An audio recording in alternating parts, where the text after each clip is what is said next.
All out होछि दक्षिण Africa एवं 74 रन रे ही सीमित रही मात्र 10टी विकेट हराई दक्षिण आफ्रिका 74 रन रे 12.3 ओवर रे समस्त विकेट हराई ऑल आउट होछि दक्षिण आफ्रिका। सहयोगी प्रवीण अच्छा प्रवीण दमदार विजय एवं रन रो गोटे बड़ गैप रही दमदार विजय लाभ कर भारत।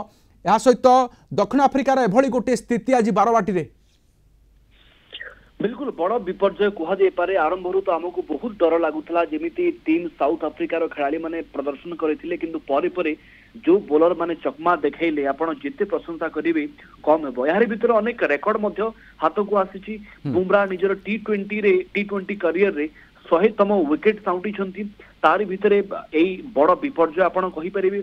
आपड़ देखु टीम इंडिया कौन बोलर यही जगह निराश करना समस्त गोटे बड़ श्रेय आपड़ समस्त कंट्रीब्यूशन रहा जो दल को से विजय कर देखो 2026 टी20 वर्ल्ड कप अच्छी ता पूर्व यही सीरीज को जीतवा हाथ को आनिबा निहाती टीम इंडिया जरूरी।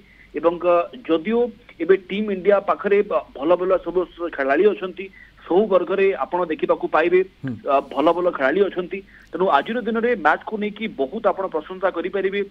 साउथ आफ्रिका गोटे बड़ विपर्यय आपड़ कहींपर। ये हूँ से दल जे कि आम सहित खास करके टेस्ट रे संघर्ष करने को आमको बाध्य करथिला।